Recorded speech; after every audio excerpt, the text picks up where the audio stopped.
Ovo su poslednje pripreme pred koncert. Koncert je 21.2.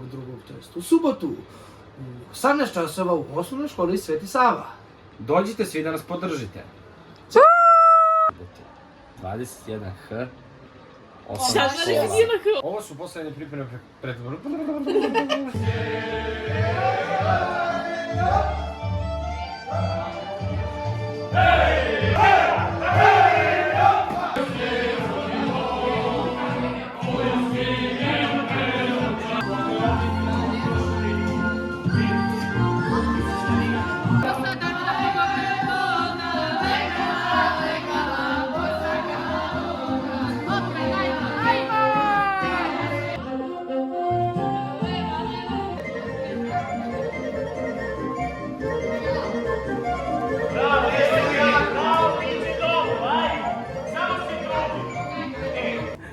Došli smo. Stigli smo na dan koncerta. Naravno, prve kao i uvek, mislim.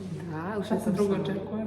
Sad postavljaju zvučenje i osvetljenje i pozadinu i mi im pomažemo. Naravno, nas tri smo prve došle. Da, mi smo asistenti. Uđi u kadar. Mi smo odgovorni. Mi smo odgovorni to što nismo raspadamo se. Ali svi imamo identične frizure. Da, svi imamo iste frizure. Tara nema samo punđu. Imaš ti punđu? Ne, zato što nosim kapu za punđu da napravim. Ja sam mlada, sam još da se daju. I moram da dignem kiku. Ja ne dižem ništa, ja samo da poskidam. I da stavim trepalice. Dobro, oči moram da nešto. U suštini, plan današnjeg dana je snimamo malo koncert, snimamo spremanje i tu žurbu su. Večeras sam snimamo žurku, koja će bude haos. Šta ćemo obučiti? Ne znamo.